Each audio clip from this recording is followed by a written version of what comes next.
ایک دفعہ شیطان آیا ہمارے نبی سے ملنے، تو آپ نے اس سے پوچھا تیرے دشمن کتنے؟ کہنے لگا 15۔ آپ نے فرمایا کون کون ہے؟ کہنے لگا پہلا تو تھوڑا ہی نمبر ہے، پہلا نمبر تو تھوڑے نال میرا لگو ہے۔ پھر کہنے لگا وہ مسلمان جو 24 گھنٹے باوضو رہتا ہے وہ میرا بڑا دشمن ہے۔ جو باوضو رہتا ہے اور باوضو سوتا ہے، ایک فرشتہ اس کے لیے بندگی کا ثواب لکھتا رہتا ہے۔ خیر واپس آتا ہوں، میرے نبی نے فرمایا 4 باتیں لے لو اور دنیا بھی تمہاری آخر، ساری PIA زندہ ہو جائے گی، ساری اکانومی زندہ ہو جائے گی، ساری معیشت زندہ ہو جائے گی۔ 5 بھی نہیں، ایک انگلی بھی آپ نے نیچے کر دی، کہ یہ بس اتنی لے لو۔ حفظ و امانت، صدق حدیث، حسن خلیقت، عفت فی طعمت۔ کیا خوبصورت! ساری زندگی کسی کو دھوکہ نہ دینا، دیانت داری۔ میرے ملک کے ادارے کیوں ڈوب گئے؟ دیانت نکل گئی، کھوٹ آ گئی، دھوکہ آ گیا۔ میرے نبی نے کہا حفظ امانت، کبھی امانت میں خیانت نہ کرنا، صدق حدیث، کبھی جھوٹ نہ بولنا، ہمیشہ سچ بولنا۔ میرے نبی نے فرمایا میرا امتی ہر گناہ کر سکتا ہے، 2 نہیں کر سکتا، ایک جھوٹ کبھی نہیں بولے گا، ایک دھوکہ کبھی نہیں دے گا۔ میرے نبی کی 2 صفتیں ہائی لائٹ ہوئیں، صادق اور بولو کیا ہیں؟ کوئی اور بھی تو ہو سکتی تھی، جس سے مشہور کیا، کعبہ قوسین بھی تو ہے، اور ادنا بھی تو ہے، واللیل بھی تو ہے سیاہ زلفوں والا، والضحیٰ بھی تو ہے روشن چہرے والا۔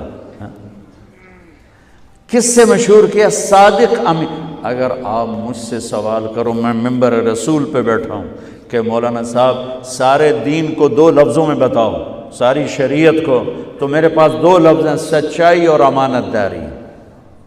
آپ مجھ سے سوال کرو مولانا صاحب ساری دنیا کے کفر کو بتاؤ، تو میرے پاس 2 لفظ ہیں، جھوٹ اور دھوکے بازی، جھوٹ اور خیانت۔ پوری دنیا کا کفر ان کے اندر چھپا ہوا ہے، سچائی اور دیانتداری پوری دنیا کا اسلام اس کے اندر چھپا ہوا ہے۔ دیانت اور سچائی یہ بیج کی طرح ہے، اور پورا اسلام پھر باغ بن کے پھلتا پھولتا ہے۔ جھوٹ اور دھوکہ یہ بھی بیج کی طرح ہے، پھر اس سے کفر کا جنگل کانٹوں بھرا جنم لیتا ہے۔ میرے معاشرے سے جھوٹ نکل جائے، دھوکہ نکل جائے، یہ پاکستان جنت کا ٹکڑا ہے۔ اور یہ حکومت کے بس کا نہیں ہے کہ وہ سب کو سچ بلوائے، یہ مجھے کرنا ہے، یہ مجھے کرنا ہے، میں نے اور آپ نے اس کو شروع کرنا ہے۔ حضرت جریر بن عبداللہ یہ یمن کے شہزادے تھے، آخری حج پہ مسلمان ہوئے۔ اپنے نوکر سے فرمایا گھوڑا خرید کے لا، میں پیسے یہاں پیمنٹ کروں گا۔ وہ منڈی میں گیا، 300 روپے کا گھوڑا لے کر آیا۔ جب انہوں نے گھوڑوں کو دیکھا تو وہ قیمتی تھا، مالک کو پتہ نہیں تھا، اور یہ گھوڑوں کی نسل کے پہچاننے والے اس سے کہنے لگے تیرے گھوڑے کے 400 کر دوں؟ کر دو۔ بڑا حیران ہو کے دیکھنے لگا، بھائی ہے کہ آپ تو مجھے چیز خریدنی ہے تو میں گھٹاتا ہوں، اور اجمل نے بیچنی ہے تو یہ اس کی قیمت بڑھاتا ہے، اور یہاں خریدار کہہ رہا ہے 400 کر دوں؟ وہ کہنے لگے کر دو۔ کہ 500 کر دوں؟ کہنے لگا کر دو۔ کہ 600 کر دوں؟ وہ تھوڑا تھوڑا گھبرانے لگا، بھائی یہ چکر کی ہے۔ 700 کر دوں؟ 800 کر دوں؟ وہ کہنے لگا حضور تسی لینا تو لو، پر میرا مذاق تھا نا، تسی اڑاؤ، کدی لین والے بھی پیسے بتائے، تسی میں نے 300 دے میں جاواں۔ کہنے لگے اس کو 800 دے دو اور گھوڑا باندھ دو۔ وہ حیران خوشی سے چھلانگے مارتا ہوا گیا۔ تو جب وہ چلا گیا تو نوکر نے پوچھا میں جب 300 میں سودا کر کے آیا تھا تو 500 کس خوشی میں بڑھائے؟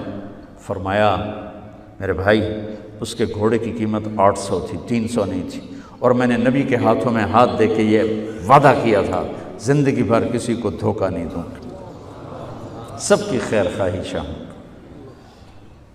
تو بھائیو میرے اداروں میں کس ٹیلنٹ کی کمی نہیں، صلاحیتوں کی کمی نہیں، دیانت کی کمی ہے،